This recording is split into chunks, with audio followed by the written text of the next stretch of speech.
Oke, kita belajar tentang sediaan solid. Ini dari semua TSF ya. Dari materi teknologi sediaan farmasi, sediaan solid itu kalau di UKAI itu mayoritas sih menurut aku, kayak hampir banyak banget yang keluar dari sediaan solid, mulai dari eksipien, mulai dari evaluasi gitu. Karena apa? Karena kan sediaan solid itu sediaan obat yang paling banyak ya yang digunakan sama manusia kan. Kalau di OSCE sendiri itu tergantung sih dapat sesinya berapa. Kalau pas aku kan ada 3 sesi, sesi 1 kebetulan aku dapat sesi 1, dapatnya semuanya sediaan steril. Sesi 2 ini yang dapat sediaan solid dan lebih ke tablet banget. Kalau sesi 3 nggak tahu karena pas zaman aku cuma sampai sesi 2. Dan kalau kemarin buat TSF itu bukan nggak teoritis gitu, jadi lebih ke kasusnya itu nanti ada masalah, hitung-hitungan, evaluasi, hasil evaluasi gitu. Oke, kita lanjut ke materinya. Nah, ini yang pertama kita kenal dulu nih sama jenis-jenis sediaan solid. Yang pertama ada serbuk. Aku nggak usah jelasin karena udah pasti tahu kan. Terus ada bolus, ada tablet, dan juga ada kapsul. Nah, sediaan serbuk itu ada berapa jenis sih? Ada yang masih ingat? Apa aja? Pulvis dan pulveres, Kak. Ya, bedanya apa pulvis sama pulveres? Kalau pulvis itu yang serbuk terbagi, kayak puyer gitu. Kalau pulveres itu yang kayak bedak. Nggak kebalik. Iya kebalik, Kak. Ini yang pulvis itu yang tidak terbagi. Kalau yang pulveres yang terbagi ya. Nah, ini yang contohnya tadi bedak. Paling gampang bedak apa? Kaladin ya. Bedak salisil. Itu kan bedak yang ada obatnya ya, salisil. Terus pulveres ya kayak sediaan-sediaan puyer pada umumnya gitu. Terus ada bolus. Bolus itu tablet yang ukurannya besar. Dia itu biasanya buat apa? Buat hewan. Terus ada tablet. Tablet jenisnya banyak dan ini merupakan sediaan yang paling banyak kita jumpai. Ada kapsul. Kapsul itu ada 2 macam dari segi cangkangnya. Apa aja? Yang cangkang apa? Lunak dan keras. Cangkang lunak sama cangkang yang keras. Oke. Nah, sekarang kita tinggal tablet nih. Nah, tablet jenisnya banyak. Ada tablet kunyah, tablet lepas lambat, tablet salut, tablet hisap, tablet bukal, tablet sublingual, ada tablet effervescent. Tablet kunyah, tablet yang tujuannya emang untuk dikunyah. Contohnya tablet apa ini? Antasida gitu, Kak. Antasid, ya betul ya. Antasid kan harus dikunyah. Terus ada tablet lepas lambat yang kita desain supaya melepaskan obatnya itu ada jangka waktunya tertentu. Jadi setelah minum nggak langsung dilepasin itu obatnya. Ada tablet salut itu ada berapa yang kita kenal? Ada 3, apa aja coba? Gula, enterik, film. Gula, enterik, film. Bedanya apa ini? Kalau yang enterik, salut yang kayak apa sih? Kalau gula kan emang penyalutnya gula ya, dia juga untuk bisa menutupi rasa, untuk stabilitas juga, film juga sama kurang lebih. Nah, kalau enterik coba.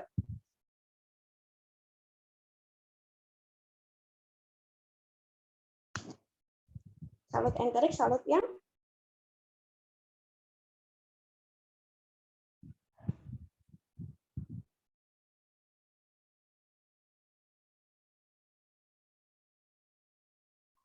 tujuannya untuk apa? Melindungi Melindungi dari mukosa lambung, Kak. Oke, melindungi dari mukosa lambung.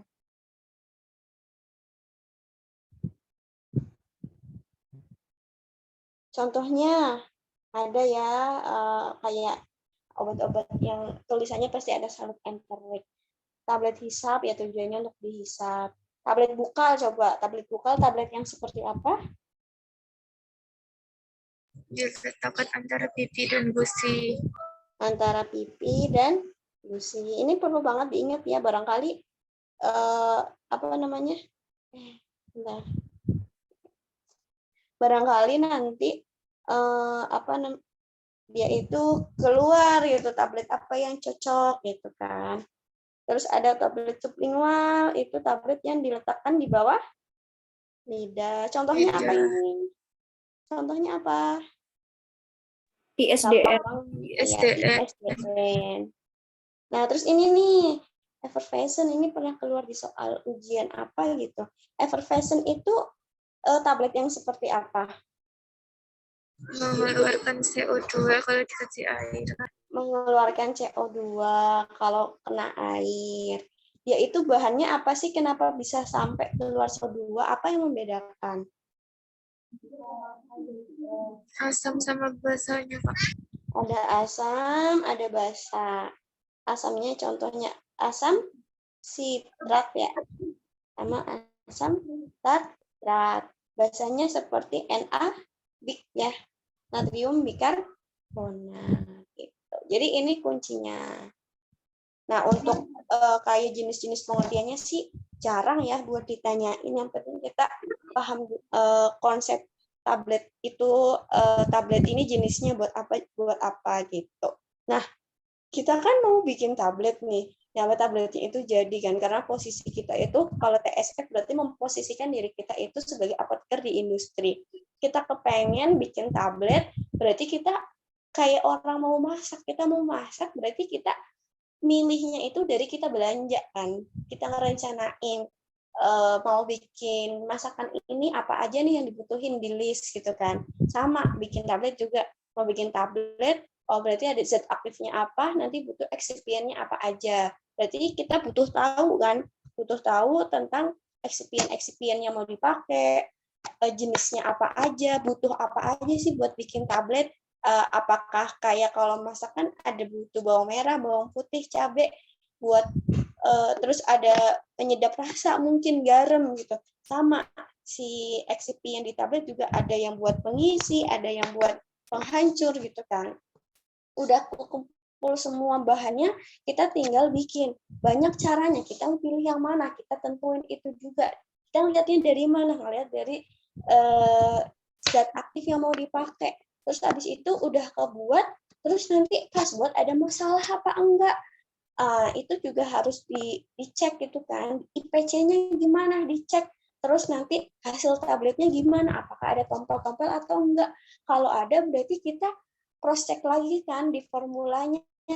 Formulanya apa nih yang perlu dikurangin, formulanya apa nih yang perlu ditingkatin.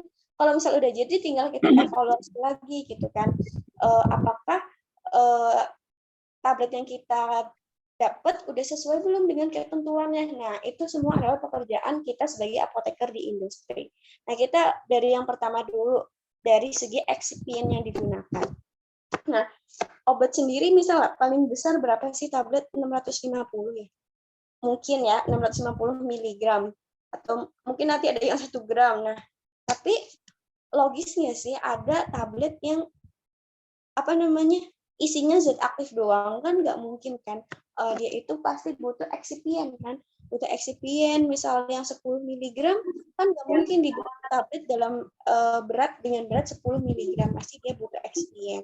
Nah, excipientnya apa aja? Yang pertama tadi untuk mengisi dia beratnya itu bisa dikempak. Nah, kita butuh yang namanya pengisi atau si filler gitu kan.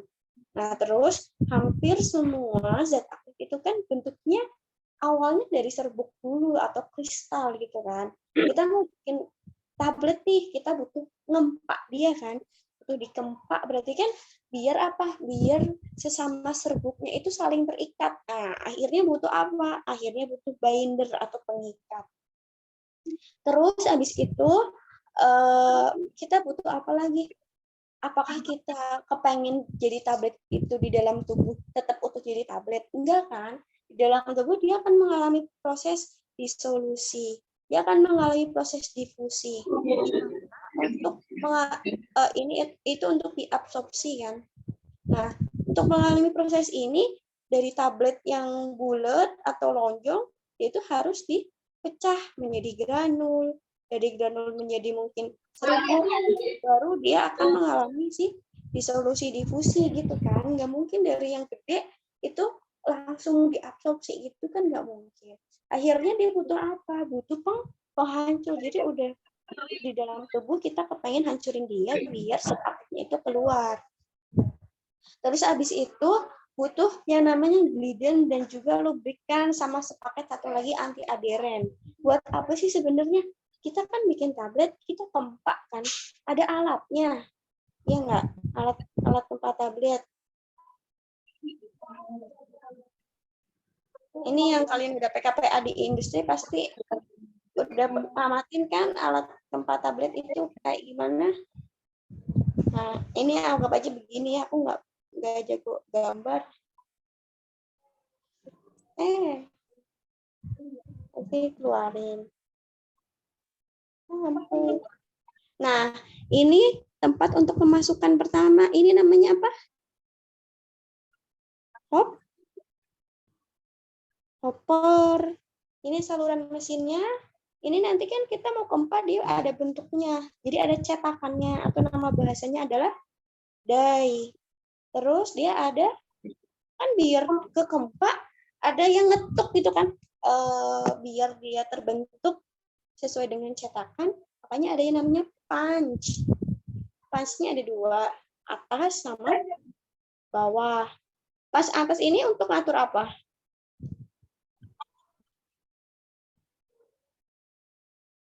Untuk ngatur apa coba punch atas? Ini kadang juga ada nih di soal, ntar suruh ngatur punch atasnya dikurangin atau dilebihin gitu. Coba punch atas buat apa kira-kira?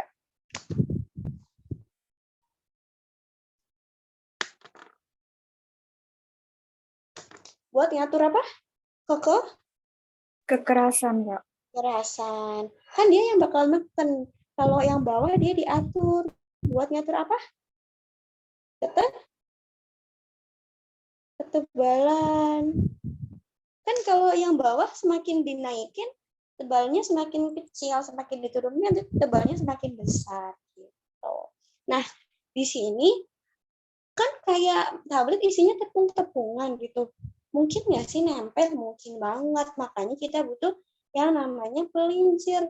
Butuh pelicin biar nanti tablet yang dimasukin ke sini tuh nggak macet di jalan, biar lancar-lancar aja. Makanya butuh yang namanya gliden. Gliden itu kerjanya di mana? Di sini. Di hopper. Jadi nanti kalau permasalahannya di hopper dia itu mampet, berarti apa yang butuh ditambahin? Glidennya. Terus nanti di alatnya ini sepanjang jalannya di sini juga dia tuh butuh yang namanya lubrikan. Dia fungsinya untuk mengurangi friksi, mengurangi gesekan antara tablet dengan alatnya. Terus yang terakhir ini kurang sebenarnya ya. Butuh yang namanya anti aderen. Kerjanya di mana? Di punch and die. Jadi misal nanti di sini lengket kan bikin tabletnya tompel. Berarti kurang apa? Oh, mungkin kurang punch and die gitu. Terus tabletnya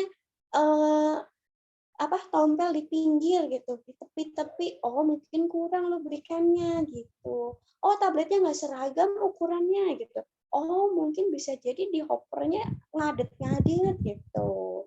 Atau idenya dia terlalu ada yang lengket gitu bisa jadi.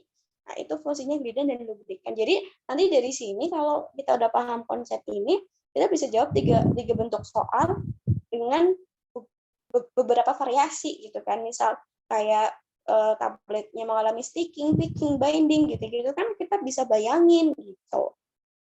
Terus ada buffer itu untuk sediaan yang tidak tahan pH-nya, makanya butuh buffer. Buffer asam, buffer basa, sweetening itu juga penambah ya, pemanis, dan ada agen coating, misalnya itu tablet coating.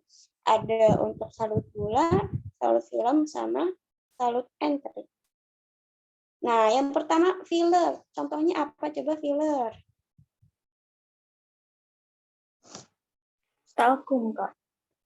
Talkum. Terus, kalau misal untuk yang kempal langsung, pengisinya apa?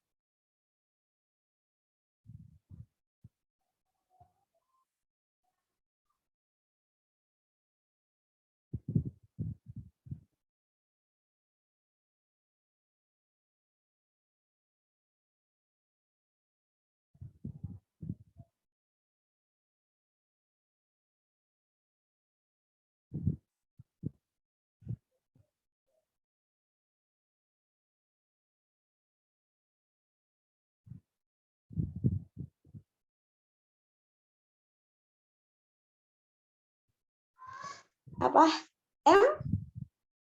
MCC.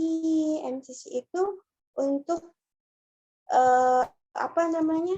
Pilihan nih pengisi untuk jenis yang mau kempal langsung. MCC nama lainnya apa? Nah, ini PR kalian ya buat eksipien, buat bekal UKAI. Apa yang perlu kalian prepare tentang eksipien? Kalian hafalin nama lainnya.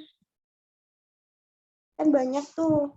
Ada Explotep, Primolgel, Avicel, terus Colidon, Prospovidon, Acdisol gitu-gitu. Nah, kalian nanti mulai dari sekarang mulai dicicil gitu.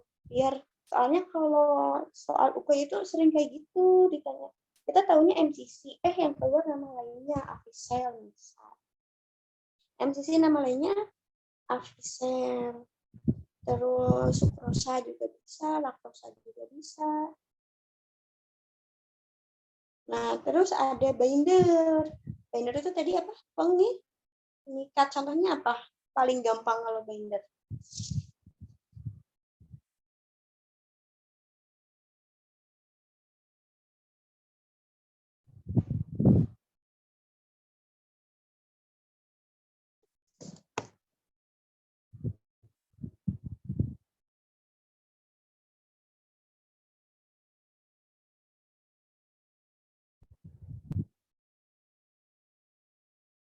Apa?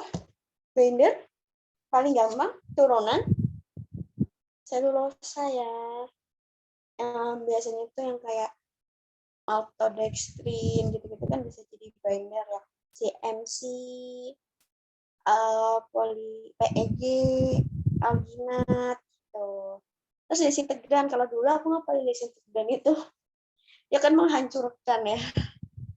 Dia itu banyak kan depannya cross povidon, polidon, gitu-gitu depannya cross. Terus ada lagi nih sama yang kayak buat kempak langsung gitu, ada yang bagus sih SSG, apa kepanjangan SSG, sodium starch glikolat. Nah, nanti kalian perlu tahu nama lainnya apa, kayak Explotep gitu. Nah, ini emang nggak mau kita harus hafalin gitu, harus tulis dan kita hafalin. Lidan lubrikan anti aderen itu paling gampang sih, alkum ya, alkum gampang diingat ya, sama MG stearat.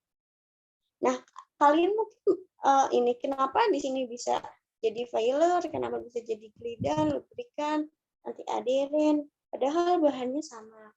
Ini tergantung apa? Apa yang membedakan? Konsentrasinya. Biasanya yang jadi filler itu pasti persennya besar biasanya. Terus buffer itu ya stearat ya. Bukan apa? Sitrat, fosfat, sitrat, sweetening ya pemanis. Terus nah ini kalian juga perlu dihafal nih, salut, terutama untuk salut enterit. Salut gula, salut film, salut enterit. Kalau salut gula udah jelas, kayak namanya gula, berarti dia itu turunan gula seperti maltodextrin, sukrosa, laktosa gitu. Salut film berarti turunan selulosa. Kalau salut enterit nih kalian perlu banget sering keluar soalnya. Diingat seperti petalat ya. Petalat sama metarilat. Biasanya di soal itu nanti hidroksipropil metil petalat gitu. Nah, biasanya tuh belakangnya ada petalat-petalatnya atau kalau enggak metakrilat gitu. Itu untuk XPN. Nah, sekarang udah ada nih bahannya, zat aktifnya udah ada. Tinggal dibuat. Nah, cara buatnya terutama untuk sediaan tablet itu juga banyak ya caranya. Yang pertama untuk tablet biasa dulu. Nah, tablet biasa itu ada granulasi basah, granulasi kering, sama kempal langsung. Ini tuh yang membedakan apa sih, apa parameter yang kita gunakan untuk memilih mana metode yang kita pilih dari 3 metode ini. Karakteristik dari bahan aktif yang akan dibuat tablet. Apa? Karakteristik bahan yang mau dibuat tablet. Apa karakteristiknya? Ada 2 kan, coba apa? Apa yang perlu kita lihat?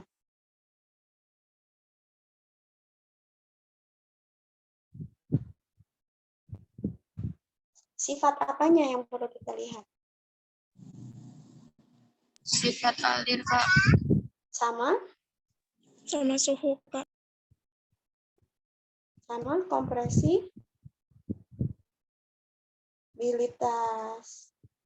Nah, untuk granulasi basah, sifat alirnya, kompresibilitasnya gimana?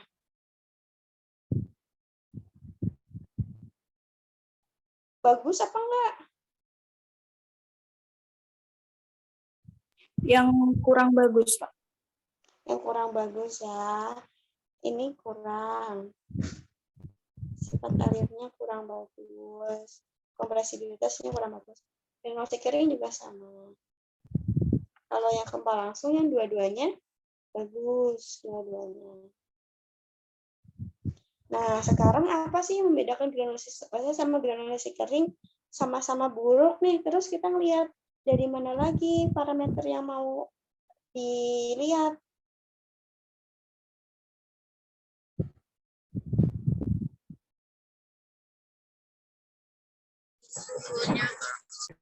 Suhu sama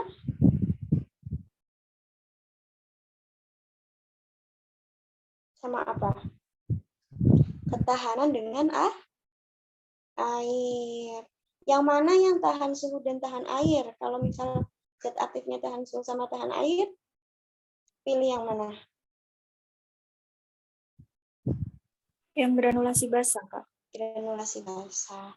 Kenapa yang granulasi basah? Ada yang masih ingat nggak proses granulasi basah itu gimana sih? Coba. Apa kita sambil nge-recall. Jadi proaktif aja gitu. Jangan aku doang yang ngomong, ntar biar kita sama-sama ingat gitu, sama-sama ingat. Coba granulasi basah prosesnya gimana? Itu bahan aktifnya dicampur dulu dengan bahan pembasah, baru dengan bahan lain gitu, Kak, kalau nggak salah. Jadi kemarin di sini ada yang PKPA di industri nggak? Ada, Kak. Lihat nggak prosesnya? Tapi saya PKPA-nya di industri steril, Kak. Di pembuatan vaksin di Labiopak Bandung, Kak. Oh, steril. Mantap kalau steril. Lebih rumit ya. Yang bukan steril ada nggak?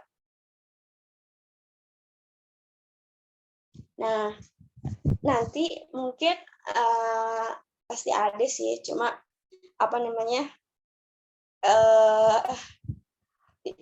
Tidak mengeluarkan suaranya.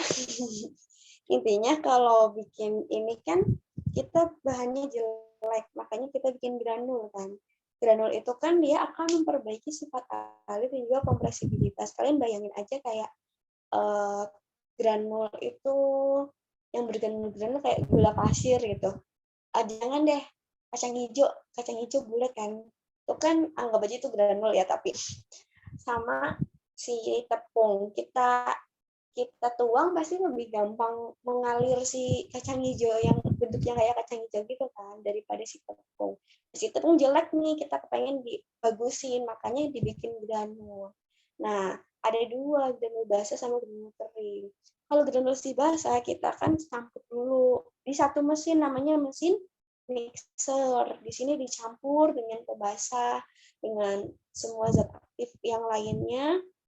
Setelah itu kan kalau udah ada airnya, dia jadi basah. Padahal tablet itu kering kan? Ya nggak kering banget, tapi kan kering intinya kan. Makanya setelah dicampur tinggal dikeringin pakai mesin FBD biasanya ya, fluid bed dryer. Nah dia tuh dikeringin, terus habis itu nanti baru deh masuk ke mesin cetak. Nah mesin FBD itu biasanya menggunakan uap, menggunakan steam. Dia ada steamnya. Nah, pastilah yang harus melalui metode ini harus pertama di sini tahan air, kedua tahan panas karena bakal dikeringin pakai FBD itu. Itu kalau granulasi basah. Oh, bahannya nggak tahan nih, kayak ekstrak, terus ada mungkin antibiotik, itu kan nggak tahan sama panas sama air juga. Nah, kita apain nih? Oh, berarti kita bikin dengan apa? Slugging, ya enggak? Bikin massa slugging yang gepeng gitu ya kalau pas praktikum. Terus habis di slugging hancurin lagi, nanti akhirnya terbentuk granul. Habis itu diuji sifat alirnya apakah sudah memenuhi syarat apa belum. Kalau sudah memenuhi syarat baru kita bisa kempa gitu kan. Nanti ada proses harus melewati mes berapa, dikeringin pakai apa, suhu berapa lama, ya itu ada prosesnya lagi nanti. Kalau kempa langsung berarti udah bagus semua, langsung dikempa, jadi nggak melewati ini, dia langsung ke sini cetak gitu. Nah, terus tadi kan kita mengatakan ada tablet yang namanya tablet effervescent. Tablet effervescent itu tadi yang ada asam, ada basa.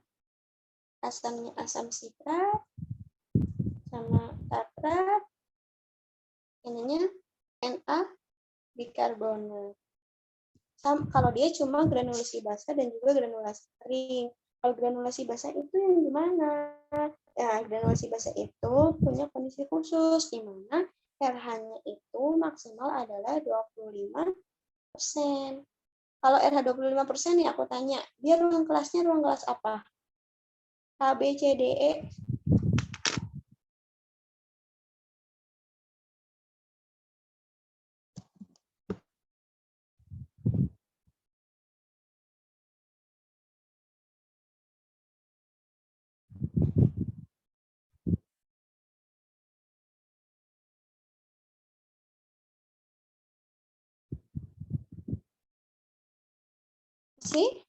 Ruang kelas E.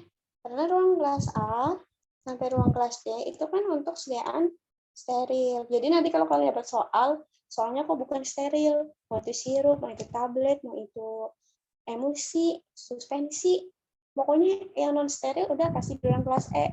Tinggal E itu kan ada dua, E umum sama E khusus. E khusus yang RH-nya di bawah 40%. Jadi di sini berarti di ruang kelas E yang khusus gitu. Di sini itu si fase asam sama fase basahnya dipisah, di ininya bikinnya di granul terpisah gitu. Terus nanti baru dicampur. Kalau granulasi kering kalau tadi kan ini sebenarnya sama kayak ini, sama-sama dibikin slug atau dibikin granul tapi dengan cara yang berbeda. Kalau basah itu berarti ada airnya gitu ya bayangan kita. Cuma karena itu effervescent, jadi dipisahin asam sama basanya gitu. Terus lagi kering juga sama, si asamnya di granul sendiri, si bikarbonatnya juga di granul sendiri, terus nanti ditambahin gitu, dilakukan ya. Habis itu dipecah kayak apa sih di ini disaring gitu ya, kalau di praktikum dilewati kesaringan akhirnya kan terbentuk granul atau di sizing gitu. Nah, yang paling sering keluar sih ya ini sih pasti kalau metode pembuatan nggak kalah kalah saing juga buat keluar di UK gitu. Nah, sampai metode pembuatan dulu ada yang mau didiskusiin?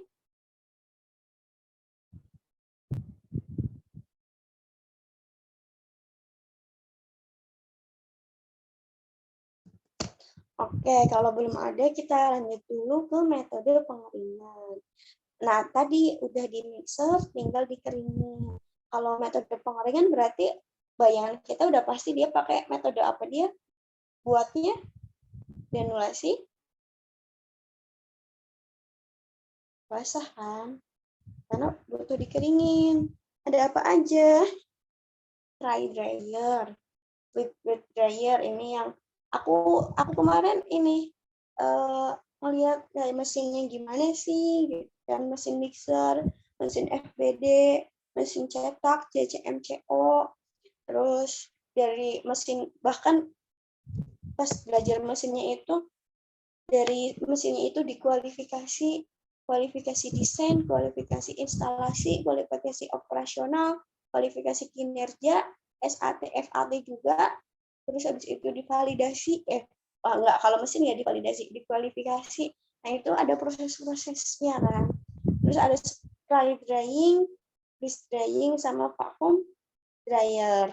Dry dryer itu dia itu pakai uap panas kan, kalau di iniin sama uap panas pasti nanti akan kering gitu kan. Nah, ini buat apa cocoknya? Untuk yang skalanya kecil. Nah, kalau skala besar kayak di industri kebanyakan pakai si FBD ini untuk yang dari granulasi basah. Nah, terus kalau spray drying, spray ya disemprot gitu kan, disembur gitu kan. Nah, ini biasanya itu untuk sediaan yang ini, yang kental. Contohnya adalah pasta. Terus ada freeze drying. Freeze berarti dingin ya.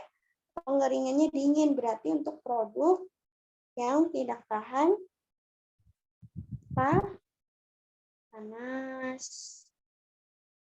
Terus ada vacuum drying. Nah, biasanya yang di vacuum itu untuk produk yang sama, tahan panas juga. Berarti kan nanti disedot gitu ya, pelarutnya, akhirnya dia bisa keluar, akhirnya kan nanti kering gitu kan. Nah, tahan panas sama biasanya mudah menguap atau volatil. Nah, ini mungkin bisa jadi ya nanti soal OSC kalian suruh kualifikasi mesin gitu. Salah satunya FBD, nanti tahapannya gimana. Nah, biasanya ada rujukan farmakope di situ. Nanti ada beberapa kolom yang dikosongin, kalian suruh ngisi. Tapi kalau buat UKM sih sejauh ini kalau TO aku belum pernah nemuin sih soal-soal tentang pengeringan. Cuma kalau TO-nya TO internal masih mungkin ada sih. Nah, sekarang udah jadi nih tabletnya, biasanya akan mengalami beberapa permasalahan dan kita sebagai apoteker itu harus tahu nih bagaimana jalan keluar untuk mengatasi masalah tersebut atau solusinya itu apa. Coba gambar pertama kira-kira ini apa?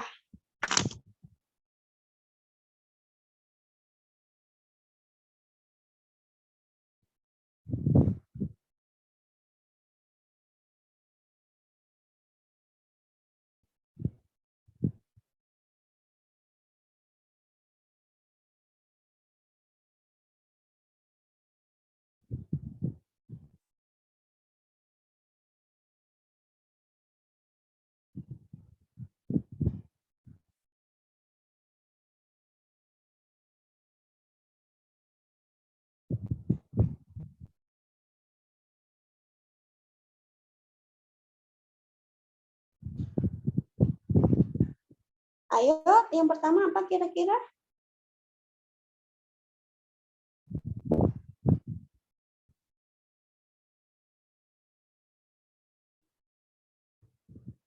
Sticking, Kak. Sticking. Ini apa? Sticking itu apa? Dari sini apa yang ini? Apa yang apa ya? Apa yang bermasalah?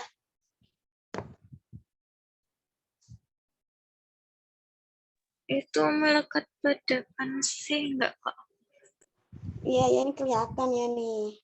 Ya itu tompel. Nah, biasanya kalau tompel berarti kan ada yang ngeleket gitu kan. Nah, akhirnya begini deh. Nah, ini namanya sticking. Nah, sampingnya itu sih apa nih? Kurang lebih sama, cuma kalian bisa bedain nggak? Di sini bedanya apa?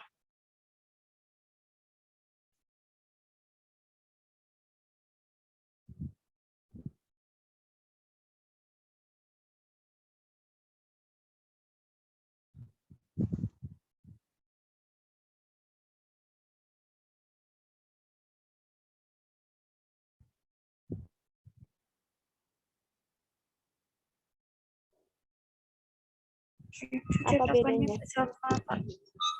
Apa?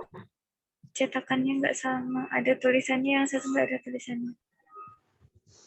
Oh, oke. Nah, kalau ini kan tadi lengketnya bukan di logo ya. Nah, kalau ini tuh lengketnya di apa? Di huruf, di logo, di angka atau yang lainnya yang jadi kode buat tablet ini. Nah, kalau dia itu bermasalahnya di labelnya, di logo tabletnya gitu kan, di apa sih hurufnya, ini namanya picking. Jadi kurang lebih sama-sama lengket. Cuma bedanya apa? Di sini lengketnya bukan lengket di logo, yang ini lengketnya di logonya gitu. Nah, kira-kira nih kalau lengket kayak gini, yang nyebabin apa?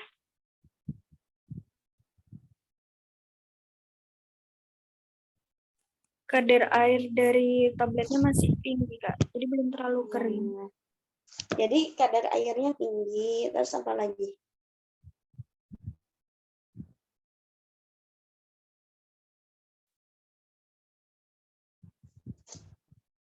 Bindernya kebanyakan bisa nggak? Binder kebanyakan. Lengket kan akhirnya. Terus apa lagi? Kurang apa? Kurang apa coba? Kurangnya lubrikan, Kak. Ya, kurang pelincir, anti aderen gitu-gitu. Kurang lubrikan. Terus apa lagi kira-kira?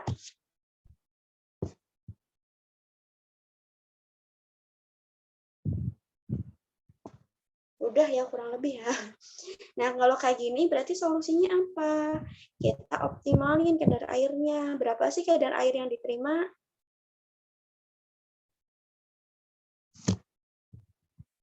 Berapa syaratnya? 2-4%. Nah, terus bindernya kebanyakan, berarti bisa dikurangi. Lubrikannya kurang, berarti bisa ditambahin. Gitu. Nah, kalau gambar ini apa masalah apa?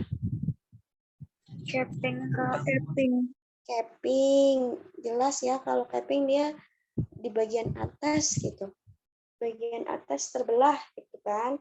Nah, itu karena apa kira-kira? Kalau yang terbelah gini berarti biasanya kurang apa?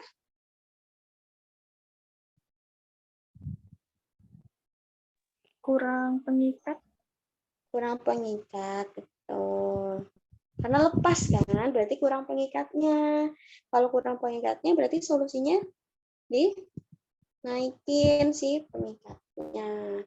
Ini coba kalian, ini kira-kira masalahnya di mana?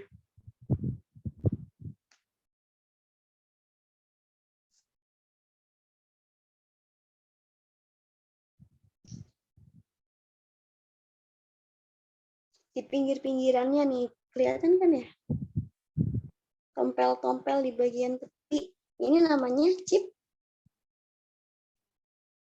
chipping. Nah, dia itu di bagian tepinya itu rusak. Nah, biasanya apa? Itu karena ada gesekan, berarti kurang apa? Kurang lubrikan, adanya friksi gitu ya dengan mesin. Terus solusinya ya ditambah si lubrikannya. Nah, kalau ini apa masalahnya?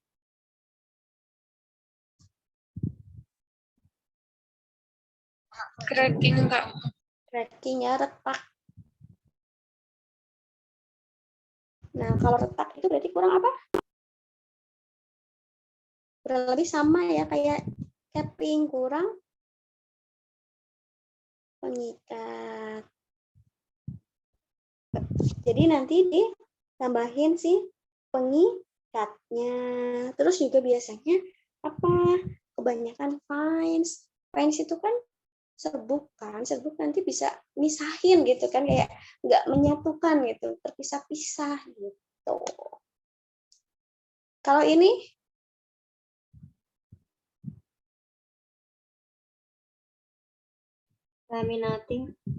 laminating terpisah menjadi beberapa bagian. Ini penyebabnya karena apa kira-kira?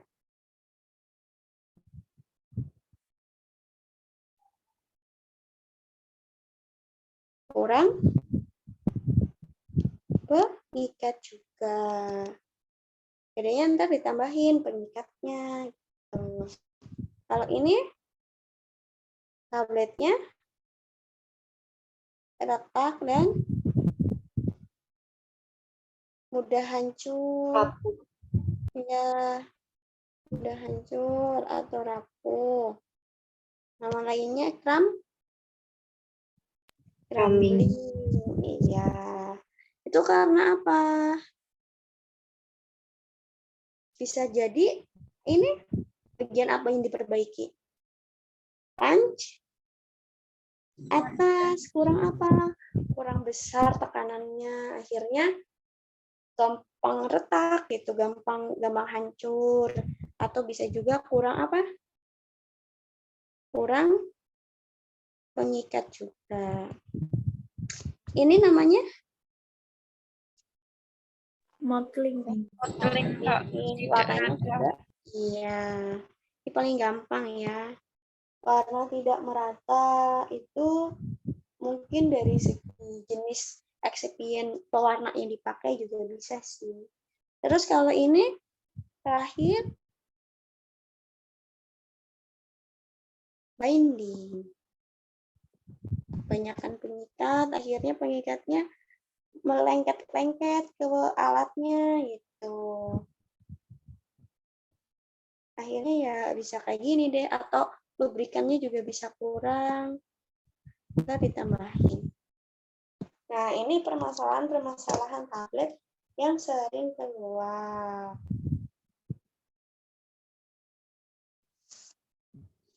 Oke.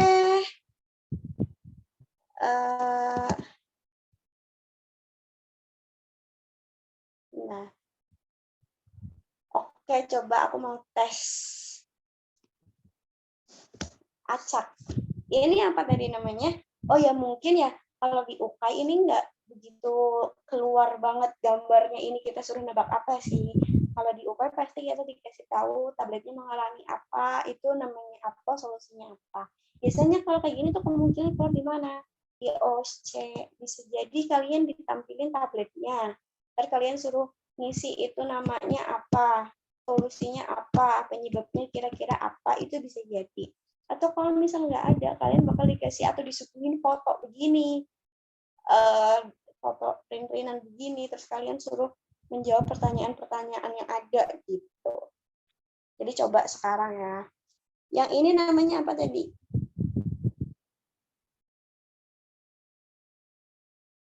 Chipping, Kak. Apa? Chipping. Chipping. Oke, dia itu ada rusak di bagian tepi karena kurang apa tadi? Kurang lubrikan. Kurang lubrikan. Terus ini picking. Oke. Dia itu lengketnya di bagian logo atau bagian hurufnya. Ini Modeling. Oke. Ini Binding. binding. Kalau binding apa solusinya? Ditambah lubrikan. Tambahin pengikat. Hah? Tambahin pengikat. Yakin tambahin pengikat. Nggak tambah lengket. Dikurangi pengikatnya, Kak. Kurangi pengikat, tambahin Lubrikan. berikan. Ini Cracking. Cracking, Kak. cracking. Nah, kalau cracking berarti kurang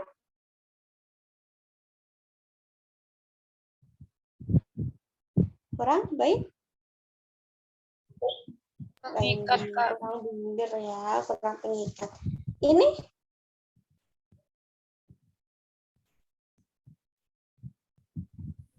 Sticking, Kak. sticking, dia lengket ya. Ini bukan di bagian logo. Ini Laminating, Kak. laminating. Yang ini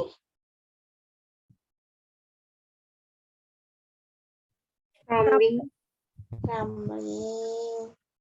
Hancur. Dia apanya yang diperbaiki? Menambah pengikat, kemudian mengatur pantat atasnya. Atas. Iya. Betul. Ini terakhir Capping.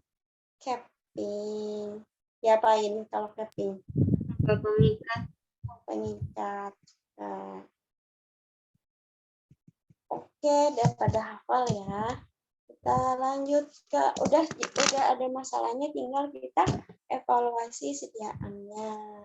Nah, evaluasinya itu nggak cuma pas udah jadi tablet, nah, ada IPC-nya, ada dari granul, ada dari serbuk gitu.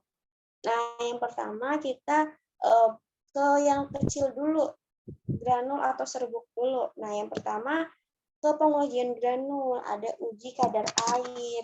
Nah, biasanya ini untuk granulasi basah. Kan kalau granulasi basah di mixing, terus di sizing ya, lewat ayakan, biasanya lewat mes 12 kalau nggak salah ya.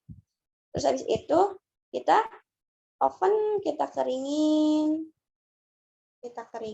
Di sini perlu periksa uji kadar air yang tadi 2 sampai 4%.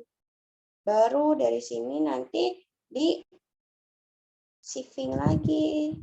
Pakai mes yang lebih kecil, biasanya ukuran 16, 18. Baru di tempat. Nah, uji kadar air di sini nih peranannya 2 sampai 4. Ada beberapa istilah ya. Alatnya dulu deh. Alatnya apa nih kalau untuk menguji ini?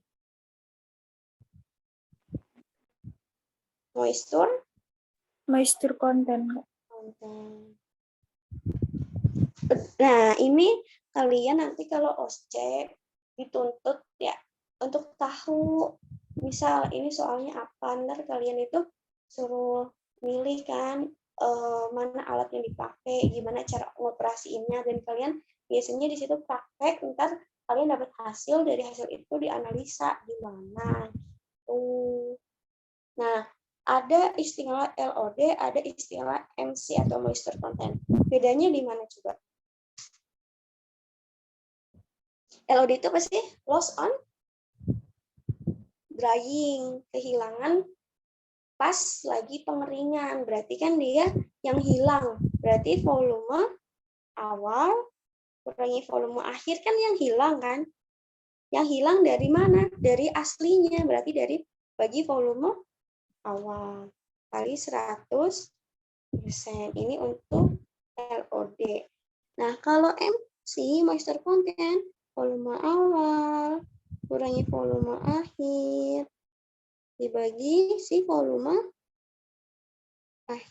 bukan volume deh ya, bobot. Maaf. Bobot.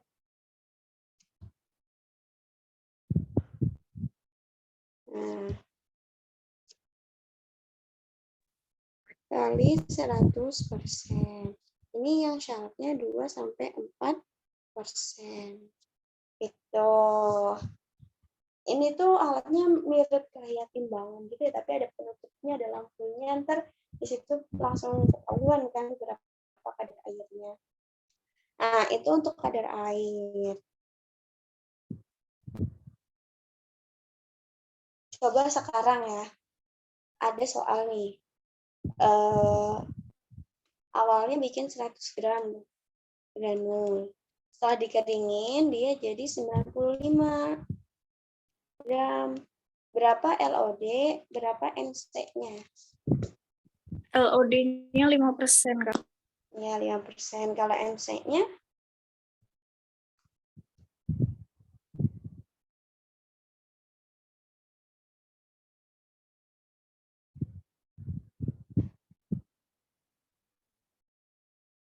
MC-nya 5,3. Ya, 5,3%. Oke, bisa bedain lah ya intinya. Terus selanjutnya ada distribusi ukuran partikel. Ini pakai apa sih ngukurnya? Alatnya apa coba?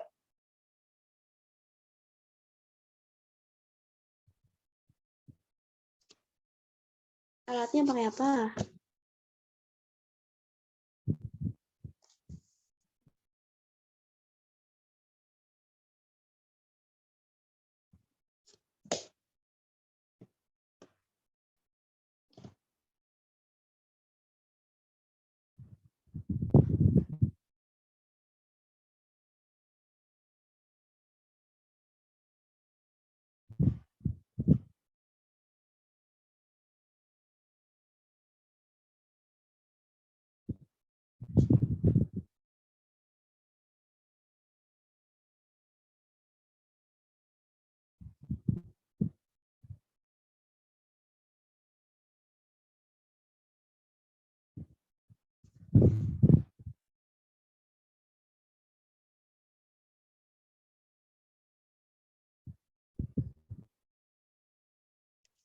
Apa?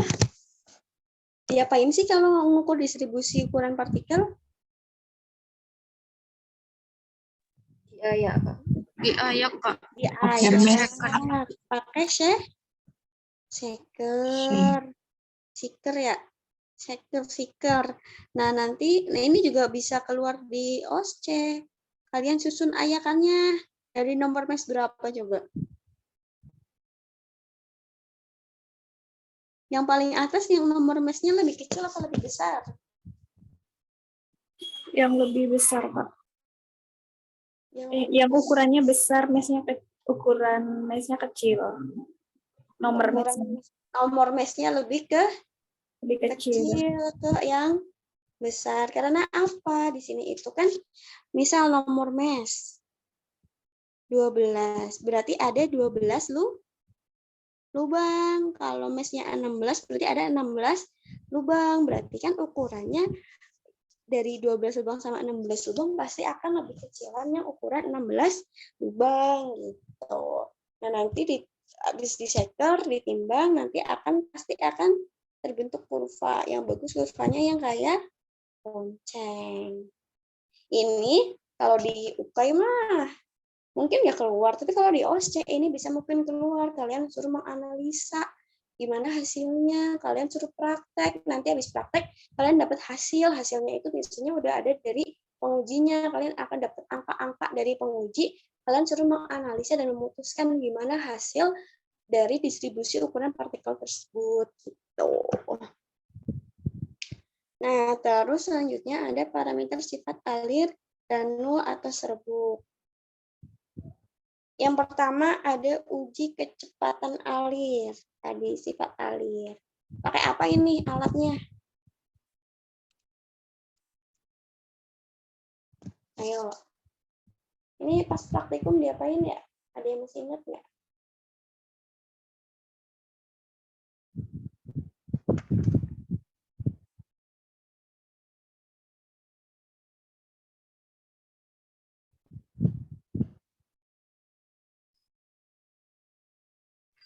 pakai flow tester, Kak. Pakai apa? Flow tester Gradle, kalau nggak salah. Iya sih. Yang udah otomatis ya. Bisa dimasukin, ntar tinggal dinyalain. Atau yang manual itu pakai corong ya, iya nggak sih? Ada kayak Corong sama penggaris, Kak. Iya bener. Aku praktikum masih pakai itu soalnya. Ini ada ininya kan. Nah di sini dipasang kertas kan. Sama-sama dipasang kertas sih. Kertas apa? Merek ya. Yang di garis-garisnya. Berapa sih syarat sifat alir itu bagus?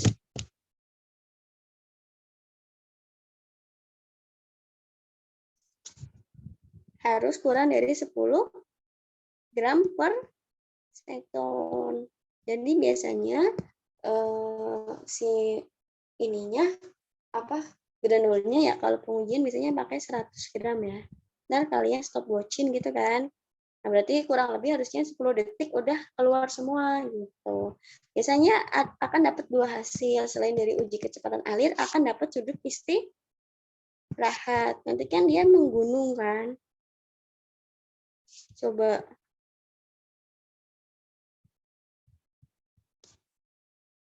Antara yang A sama yang B, bagusan yang mana?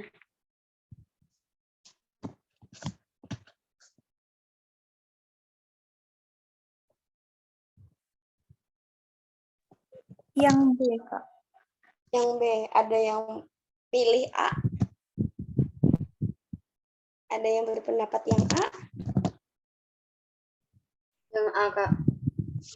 Kenapa? Coba yang A kenapa, yang B kenapa? Kalau dilihat dari bentuknya kayak gitu, yang B kemungkinan lebih mungkin kurang dari 10 gram, Kak. Yang mana? Yang B. Oh, ini kurang dari 10 gram.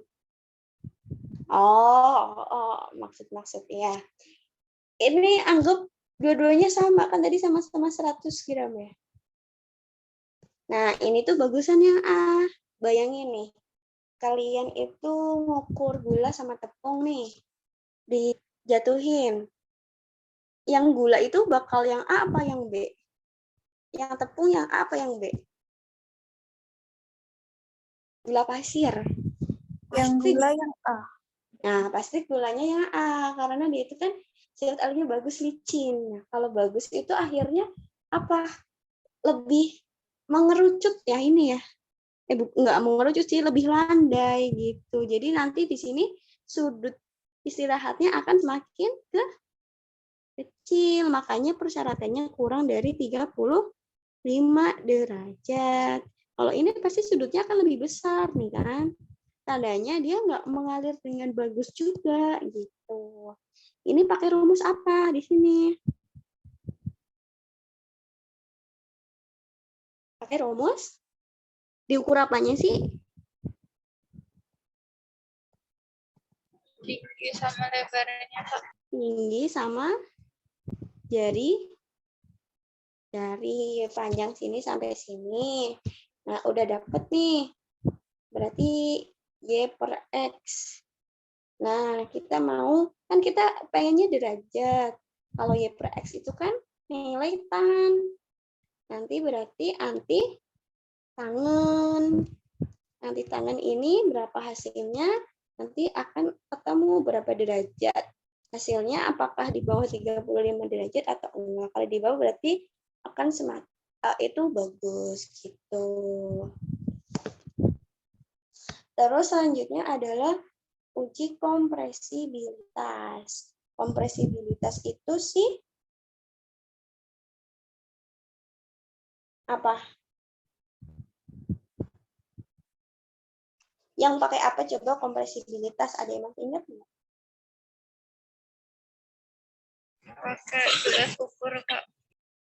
Oh, kayak yang diginiin ya. Kayak gini yang Pakai uji pengetapan nggak sih, Kak? tap densiter ya namanya ya.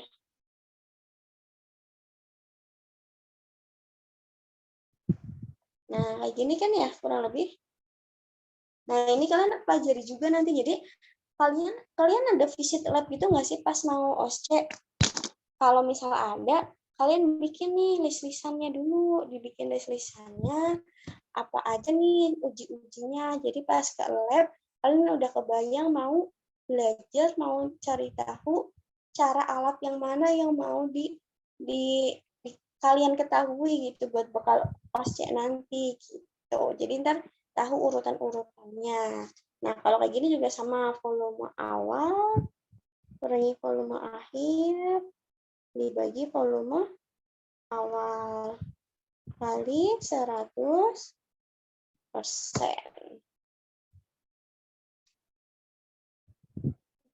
Terus ada juga yang pakai Hausner. Kalau Hausner itu langsung volume awal dibagi dengan volume akhir kali 100%, nanti itu bakal ada tabel-tabelnya. Nah, ini kalian untuk tabelnya bisa di googling sendiri ya. Itu yang 1 sampai 1,1, 1,12 sampai 1,18, yang baik itu yang 1 sampai 1,11 gitu. Terus ada porositas. Porositas itu rho ya. Rho 4 dibagi rho nyata kali 100%. Ini syaratnya 37 sampai 40%. Oke, itu untuk parameter serbuk. Nah, sekarang udah jadi nih tabletnya. Tinggal kalian tes atau mengevaluasi hasil tablet yang terbentuk. Nah, apa aja? Yang pertama itu ada uji organoleptis. Uji organoleptis itu menguji apa sih? Warna, bau, dan rasa. Warna, bau, dan rasa.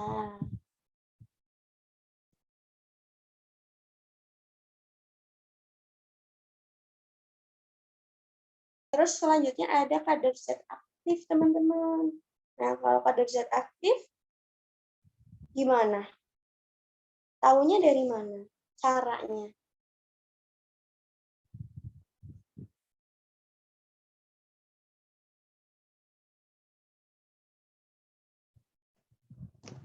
Bisa dengan spektrometri, Kak. Apakah semuanya pakai spektro? Enggak, Kak, tergantung monografi di farmakope. Oke, tergantung monografi di farmakope. Berarti kalian harus lihat farmakope Indonesia. Di situ setiap sediaan itu akan berbeda gimana cara ujinya. Dan itu pun hal spesifik. Misal kalian mengujinya tablet paracetamol, kalian gugup, kalian bacanya cuma paracetamol doang. Itu nanti akan berbeda antara uji kadar paracetamol dengan uji kadar tablet paracetamol. Jadi nanti benar-benar sesuai dengan apa yang diinginkan gitu. Misal tablet ya tablet, suspensi ya suspensi. Kalian sampai benar-benar dapet. Kalau misalnya di farmakope nggak ada, kalian bisa pakai USP gitu. Nah, biasanya emang paling sering itu yang dipakai adalah spektro sama HPLC. Nah, kalau spektro kalian bakal dapet ini apa namanya? Hasilnya itu apa sih kalau spektro? Kalau kadar?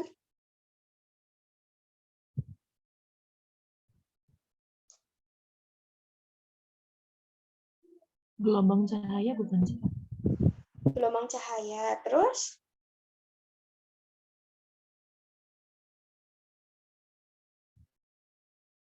bakal dapat apa? Nilai apa? Absorbansi atau nilai Y ya biasanya. Kalian bakal dapat persamaan kurva baku kan? Y sama dengan A X plus B. Terus kalian bakal dapat nilai Y-nya. Persamaannya udah ada, ntar kalian suruh ngitung konsentrasi. Berarti cari nilai X dari konsentrasi yang diketahui. Nanti kan bakal dapat. Nah, pasti sebelum melakukan spektro, kalian juga udah melakukan apa? Pengenceran berapa kali. Hasil ini nanti kaliin dengan faktor pengenceran, baru bisa jadi persen kadar. Persen kadar pun harus dibandingin dengan berat awal gitu kan. Berat awalnya berapa? Berat asli Nah, misal di sini kalian itu nguji paracetamol 500, dapatnya yang 40, dapatnya cuma 450, berarti kan itu cuma 90% kadarnya gitu. Kali 100%. Nah, ini itu kalau mungkin banget keluar buat di UK gitu. Apalagi buat di OSCE gitu. Bener-bener nanti dapatnya data, terus kalian suruh ngolah selama 10 menit gitu. Terus kalau HPLC sama, cuma bedanya HPLC dapat nilai apa? Nilai A, C, kurang lebih prinsipnya nanti menghitungnya juga sama. Dia akan dapat luas luas garis di bawah kurva gitu kalau HPLC. Nanti dilihat di monografi masing-masing sediaan. Nah, sekarang kita ke yang umum nih, pengujian yang umum. Yang pertama ada keseragaman ukuran. Nah, keseragaman ukuran itu uji apa?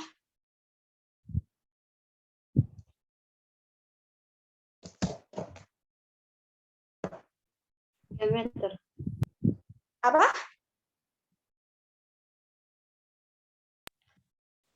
Diameter kan? Diameter. Selain diameter, ukur? Dan Ukur? Tebal? Tebal. Pakai alat apa? Apakah pakai penggaris? Jangka? Jangka sorong alatnya. Berapa jumlah yang diukur? Berapa tablet? 20. 20. Syaratnya apa? Syarat penerimaan.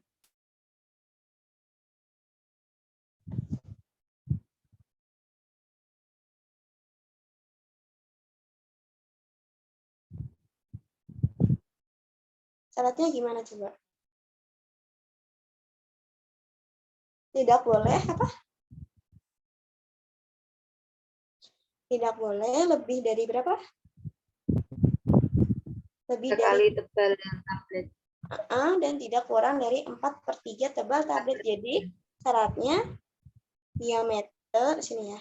Diameter sama dengan 4/3 sampai 3 kali tebal tablet. Misal nih, tabletnya 1,5 cm. Tebal banget ya? Jangan deh, ketebalan 15 mili. Misal tebalnya 15 mili, berarti diameternya berapa yang dibolehin?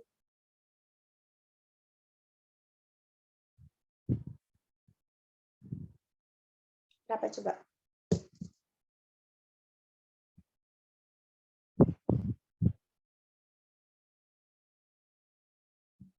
20 sampai 45 mm. Oke, berarti 20 sampai 45 mili. Oke, jelas ya. Nah, sekarang ada keseragaman kandungan sama keragaman bobot. Kalian kalau OSCE nih suruh ngukur keseragaman kandungan sama keragaman bobot, literatur apa yang kalian buka? Bakal kalian buka?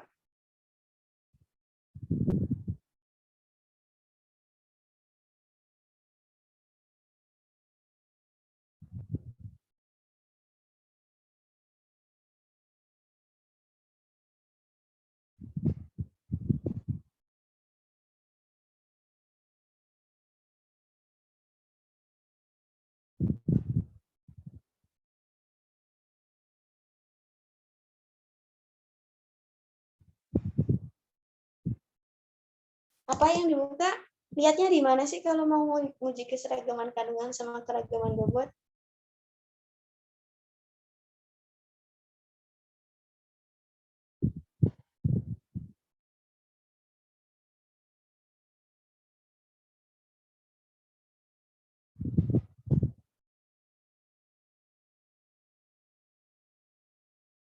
Lihat di farmakope ya. Dilihat nanti farmakopinya sambil dibuka. Sekarang, bedanya keseragaman kandungan sama keragaman bobot itu di mananya kira-kira teman-teman? Ada yang masih ingat nggak? Di bobot zat aktifnya, Kak. Bobot zat aktifnya berapa sih yang boleh pakai keseragaman kandungan, berapa yang pakai keragaman bobot? Kalau kurang dari 25 mg pakainya kandungan, tapi kalau lebih dari sama dengan 25 mg pakainya bobot. Oke, atau kurang dari 25% juga bisa ya, tapi kan di situ pakai konjungsi atau kalau di farmakope, jadi nanti bisa salah satu dari keduanya. Jadi kalau misal udah 10 mg ya udah pasti pakai keseragaman kandungan seperti itu. Terus apa lagi ya? Jumlahnya berapa? Jumlah yang diambil. Jumlah yang diambil ya, bukan jumlah pertama kali uji. Berapa? Berapa tablet? 30, 30. Buat uji pertama berapa? 10, kedua 20. Uji pertama 10 tablet. Uji kedua itu 20 tablet.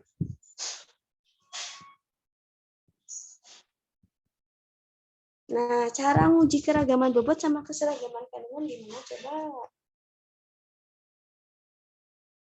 prinsipnya aja, bedanya gimana?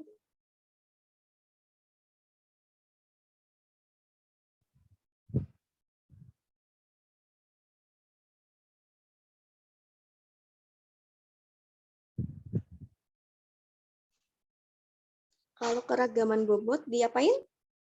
Ditimbang, Kak. Timbang satu-satu dibandingin dengan bobot rata-rata kali kadar hasil uji pengujian kadar kali 100%, ntar dapat persentasenya berapa gitu kan. Ntar habis itu kalian ikutin rumus yang ada di farmakope. Tapi kalau keseragaman kandungan itu diuji uji kadar satu-satu. Jadi misal uji kadarnya pakai spektro, ya 10 tablet dispektrolin semua. Kalau misalnya sampai 30 ya 30 tablet kalian spektrolin semua itu. Gitu. Itu bedanya. Terus nanti untuk menilai keberterimaannya itu ada rumusnya kan. M min X. Ini ada tanda mutlak. Jadi kalau hasilnya mau negatif mau positif itu tetap positif ya. Ditambah K plus S. S-nya itu simpangan baku. Nah, ini kalian perlu itu ya, perlu latihan teman-teman. Hitung simpangan baku pakai kalkulator gimana? Soalnya kalau pas aku OSCE ya, itu tuh nggak ada yang bisa nganu kalkulator, soalnya kalkulatornya itu ada tanda S-nya dan itu kita nggak bisa ngilangin, soalnya kita nggak bisa ngitung. Jadi dia nggak bisa dipakai buat ngitung tuh, padahal suruh ngitung simpangan baku kayak gini, bentukannya kayak gini si kasusnya. Terus kalau nilai K itu tergantung jumlah tablet. Kalau tabletnya 10, dia itu berapa? 2,4. Dan kalau pakai 30, gitu. Nanti syaratnya itu L1% tidak boleh lebih dari 15%. Jadi harus kurang dari 15%. Terus L2 nanti itu ada ketentuan lebih lanjutnya di farmakope, soalnya itu lumayan jelimet ya. Tidak kurang dari 0,01 L2 M gitu pokoknya. Dan nanti kalian bisa baca di farmakope, karena kalau UKS menurut aku nggak bakal nyampe L2 sih, pasti L1. Kalau OSCE mungkin bisa jadi, tapi kan kalian bisa buka literatur. Nah, ini aku ada nih contoh case-nya, mungkin nanti aku kirim ya contoh case-nya, ntar kalian kerjain.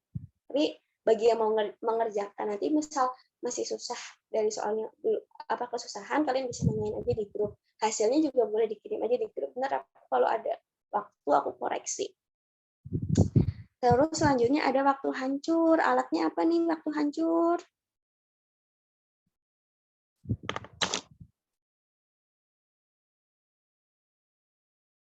Apa nama alatnya?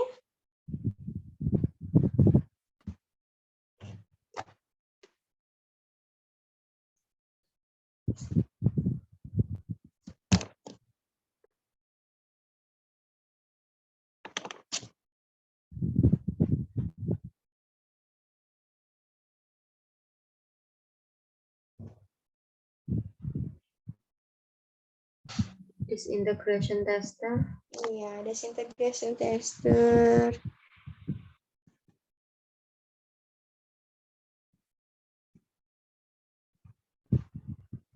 Nah, itu tuh apa namanya?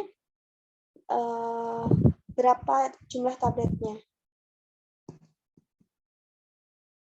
Pertama 6 tablet. Kalau masih nggak mencukupi, ditambah dengan 12 tablet. Settingannya gimana? Settingan alatnya. Suhunya berapa? Waktunya berapa? Suhunya berapa derajat? Medianya apa? Media M. Suhunya berapa? 37 derajat Celcius plus minus 2 derajat. Karena kan itu bakal hancur di dalam tubuh kita. Suhu normal tubuh kita kan 37 plus minus 2. Waktunya menyesuaikan dengan bentuk atau jenis tablet yang tadi di awal. Kalau tablet biasa bisa 15 menit. Kan kalau salut lebih lama, mungkin 30 menit atau 1 jam. Apalagi yang bukal itu bisa 4 jam. Terus medianya pasti air. Kan di dalam tubuh kita air ya. Udah deh. Terus syaratnya apa? Harus hancur sempurna. Alatnya yang gini ya. Nah, kalian perlu praktek juga gimana ngoperasiin ini alat, masangnya gitu kan. Terus ntar termonya dimasukin, kan masing-masing alat beda-beda ya. Nah, itu nanti ada yang udah otomatis, ada yang termonya harus cemplungin dulu. Gitu. Cakramnya gimana masangnya, nyampe seberapa dalam, dikasih air sampai seberapa. Itu kalian nanti perlu tahu prakteknya gimana buat vokal OSCE. Nah, syarat penerimaannya berarti harus hancur sempurna.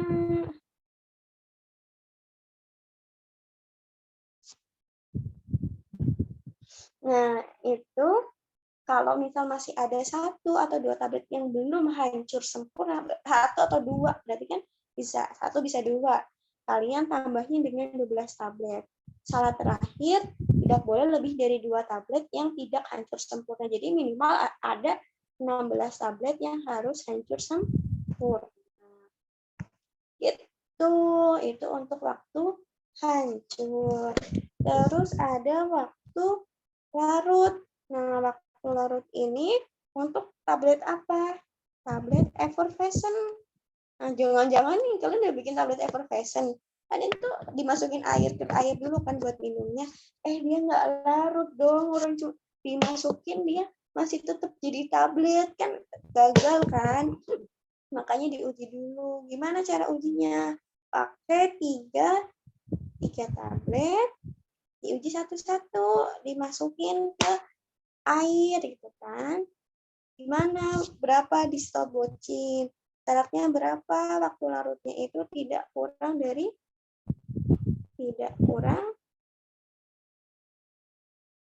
5 menit. Atau 300 detik. Gampang sih waktu larut. Selanjutnya ada kekerasan atau hardness. Alatnya adalah hardness tester.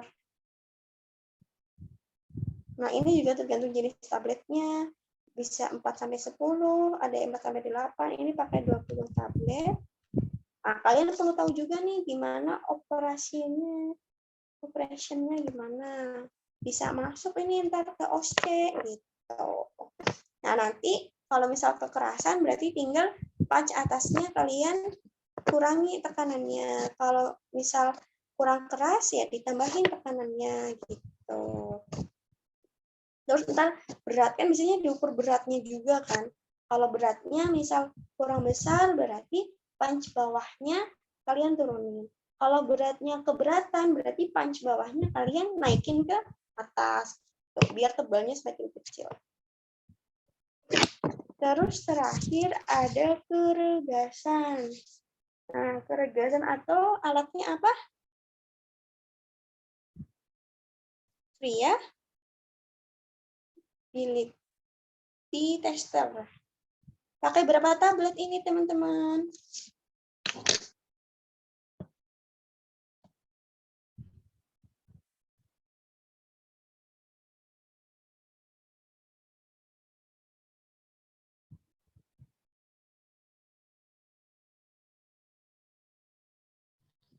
Tergantung bobot per tabletnya, Kak. Gimana? Kalau bobot per tabletnya lebih dari sama dengan 650 mg, pakainya 10 tablet. Tapi kalau kurang dari 650 mg, kita nimbang tablet sebanyak 6.500 mg. Betul gitu ya. Jadi nanti patokannya adalah bobot akhirnya. Gimana caranya biar mentok tuh 6,5 gram. Kalau bobotnya sekitar 6,5 sampai 700 ya berarti ambil 10. Tapi kalau misal bobot per tabletnya 10 mg nih, kalian timbang nyampe berapa? Oh, timbang nyampe semua jumlahnya itu ada 6,5 gram. Berarti 6.500 bagi 10, kalian butuh 660 tablet gitu. Lalu ditimbang, terus dimasukin ke alat, di setting berapa settingannya, RPM-nya berapa, berapa putaran, 25 putaran per menit, 25 RPM, atau berapa menit, 4 menit ya, selama 4 menit, jadi total semua ada 100 putaran. Syaratnya berapa?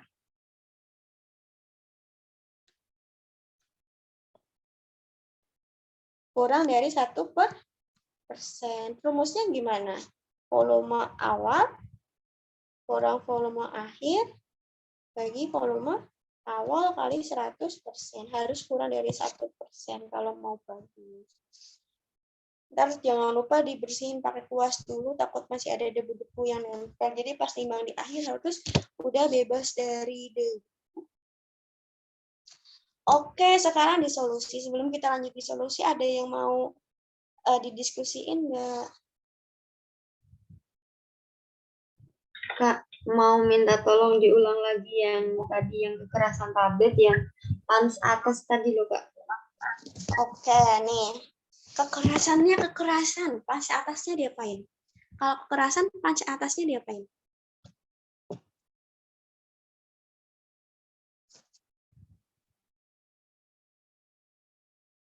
Kira-kira Dikurangi, Kak.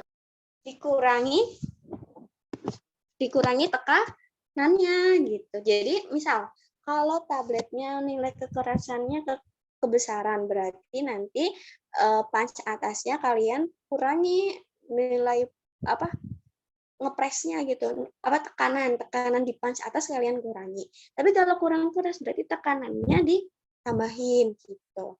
Terus kalau bobot tabletnya kebesaran berarti diatur punch bawah. Punch bawah kan untuk mengatur ketebalan tablet. Kalau berat tabletnya kebesaran berarti tebal tablet dikurangi dong. Berarti punch bawahnya kalian naikin ke atas. Terus kalau misal beratnya kurang, punch bawahnya kalian turunin ke bawah. Kalau turunin ke bawah kan tebalnya akan nambah tuh. Gitu. Jelas? Oke, Kak, makasih. Ya, sama-sama. Yang lain?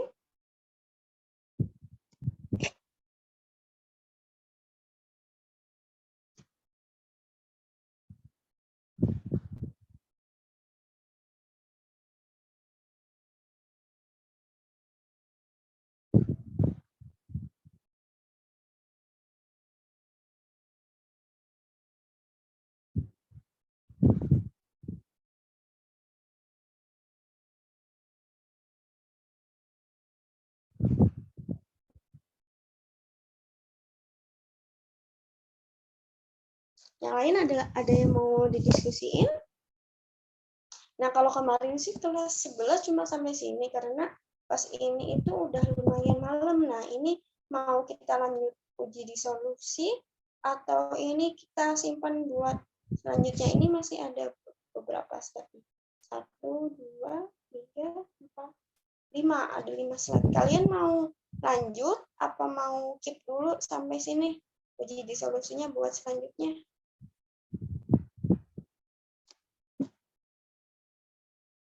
Kemarin sih kita sempat bahas soal dikit, cuma ini soalnya gimana ya? Bentar ya.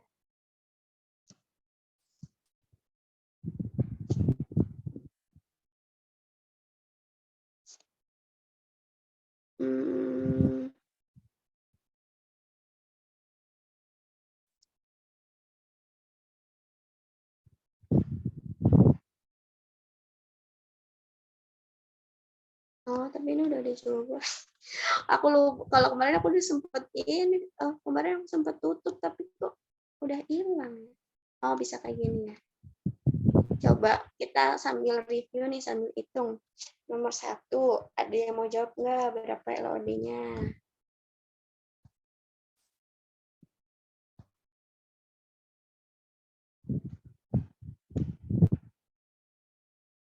Nih, coba.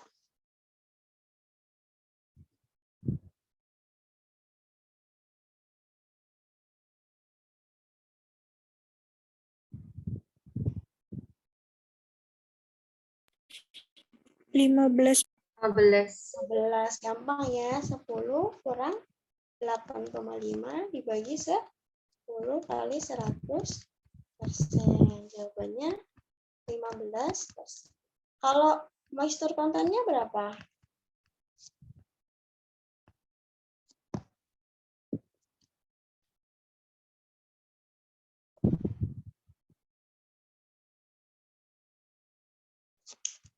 Tujuh 17,6.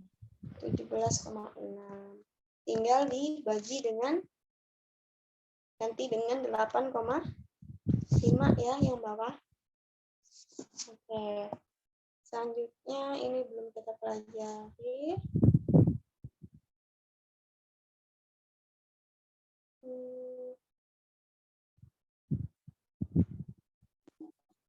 Sirup. Nah, ini nomor 7.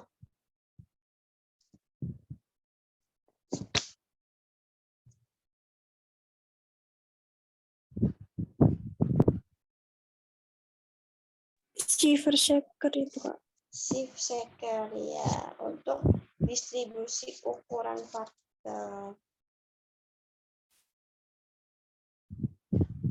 Sterilisasi lab. Ini apa?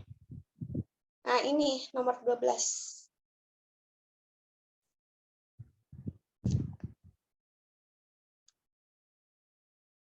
Kelas mana?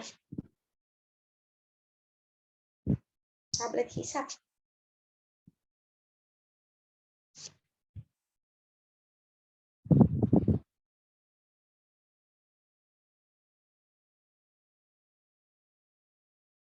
ABCDE.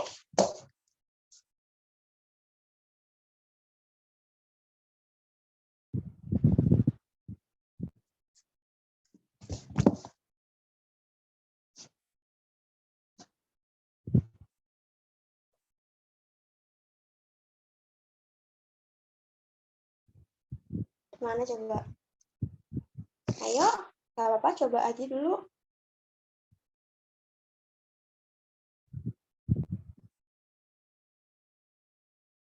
Ini kalau kalian jawab di chat, aku nggak bisa lihat ya.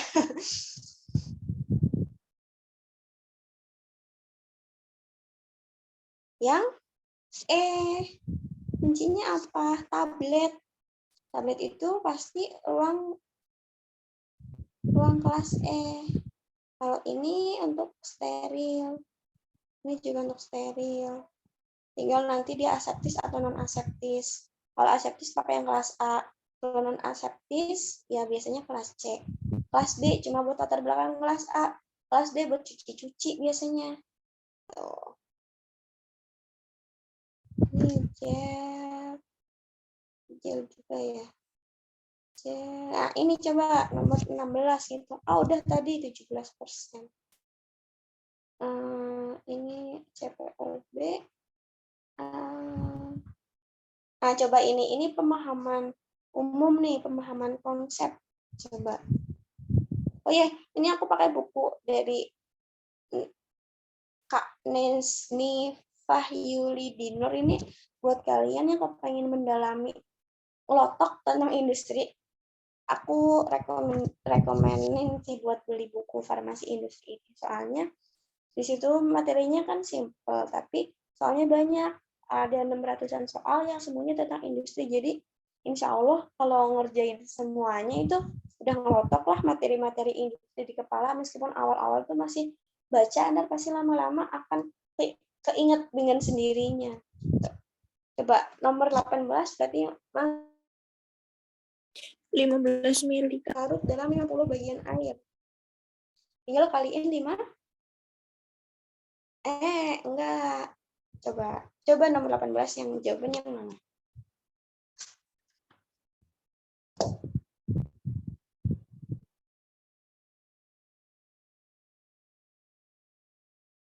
Lima 15 mili, Kak. 15 mili. Yang lain? Ada yang beda?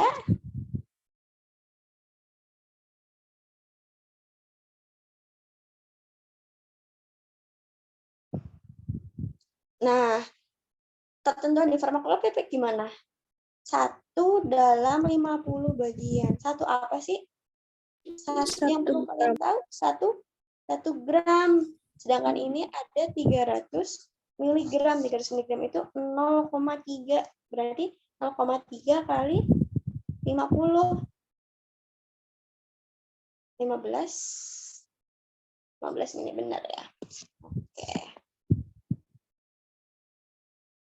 Nah, ini supo nanti ya pas kita sediaan solid ini memakan waktu yang lumayan karena kelihatannya simpel tapi kadang tuh menjebak kalau supo.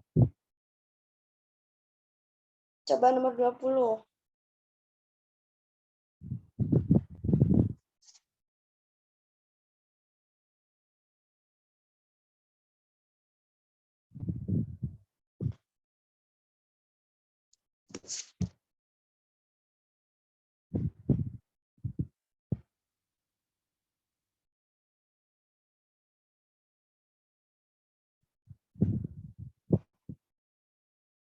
$243 gram, Pak. 240 tinggal dikaliin ya. 4 berapa? 243 ya. Iya, Dikaliin 23. 81 kali 3.000. Nah, kali ini juga gampang sih. Aerosil berapa persen? 2%.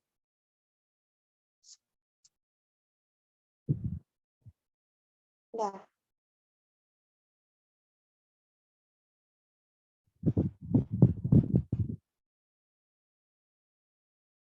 Jadi 2/100 kali 250 kali 3.000. Coret. 50, 15, 0, 0, miligram. 15.000 ya. Terus ini nanti.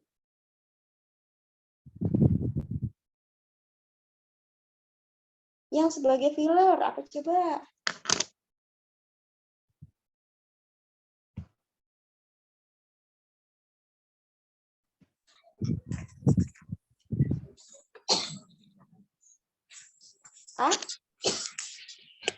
Afisem ya, Afisem itu MCT. Mgesterat itu sih gliden lubrikan gitu kan. Primogel penghancur. Nah, tapi ini nggak ada ininya sih, nggak ada ketentuannya berapa ini sih. Avisel apa aerosil yang nama lainnya MCC? Avisel bener ya, MCC itu Avisel. Coba fungsinya. Ya benar. Laktosa juga pengisi juga. Oh ini ditanya filler binder. Filler binder MCC pH 102. BFI nanti ada, ini nanti ada hitungannya. Ini nanti juga ada. Ini HLG ada sendiri, basis. Salep. Maksudnya nggak ya?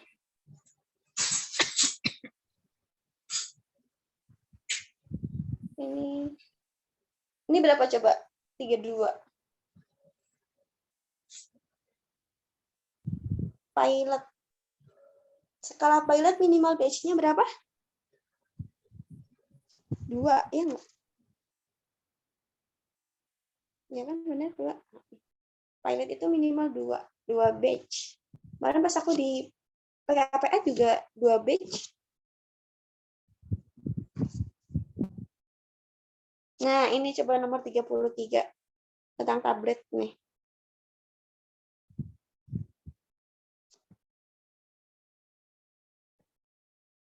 Nah,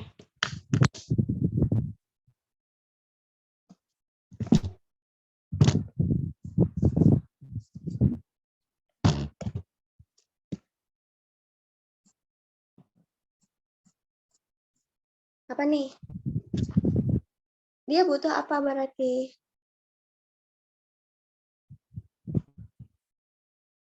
Butuh apa? Oh, pengisi yang ditanya pengisi, teman-teman.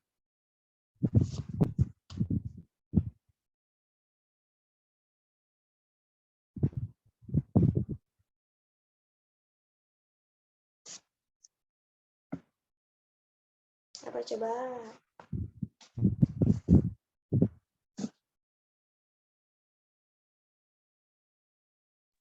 Laktosa, Kak. Apa? Laktosa. Laktosa. Oh, nggak begitu jelas suaranya. Kalau alginat di sini jadi apa?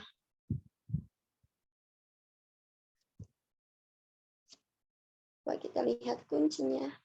Ya betul, laktosa ya. Laktosa pengisi. Alginat itu pengikat ini. Pengikat aerosil si buat pelicin. Nah, ini cross itu kencung. Oke, kayaknya udah habis deh. Coba ini. Pengisi dan pengikat. Tadi udah ya. Actisel BH102.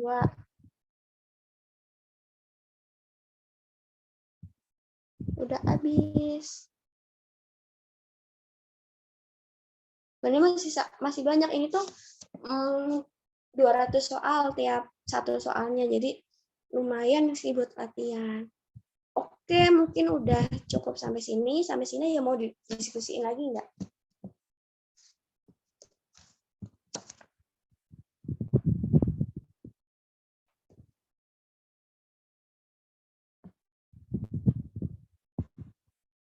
Oke, kalau nggak ada, mungkin karena udah mau jam 10 juga, aku akhiri dulu ya. Sampai sini dulu, nanti kita lanjut biar sama kelas yang lainnya. Jadi sama-sama sampai evaluasi sediaan tablet. Besok kita lanjut tentang disolusi sama sediaan solid. Aku tadi mau ngomong apaan ya, aku lupa. Apa ya? Oh iya, hari Minggu besok buat kalian yang mau ikut dan join belajar farmakokinetik juga boleh banget. Nanti aku share linknya di grup kalian ya. Terima kasih buat teman-teman yang malam ini udah join. Semoga dimudahkan dalam semua urusannya, dalam belajarnya, dalam buat UKAI, buat OSCE, buat kompre, buat ujian PKPA-nya. Pokoknya dimudahin semuanya buat lulus menjadi apoteker. Bentar lagi sebulan setengah, kurang lebih mau 2 bulan. Insya Allah semoga dilancarin. Yang penting kalian jaga kesehatan supaya sampai UKAI tetap fit badannya. Oh ya, nanti aku belum tentuin juga sih, kita bakal sharing-sharing juga sama teman aku nanti buat gimana sih trik-trik buat belajar UKAI. Buat teman aku itu salah satu pendapat nilai UKAI yang baik ya, dapat nilai 91 kalau nggak salah, dan itu nanti kita sharing sama kakaknya. Kakaknya sekarang juga udah kerja di R&D di bagian industri farmasi. Oke, terima kasih yang malam ini udah join. Sekian, wabillahi taufiq wal hidayah. Wassalamualaikum warahmatullahi wabarakatuh. Waalaikumsalam. Terima kasih, Kak.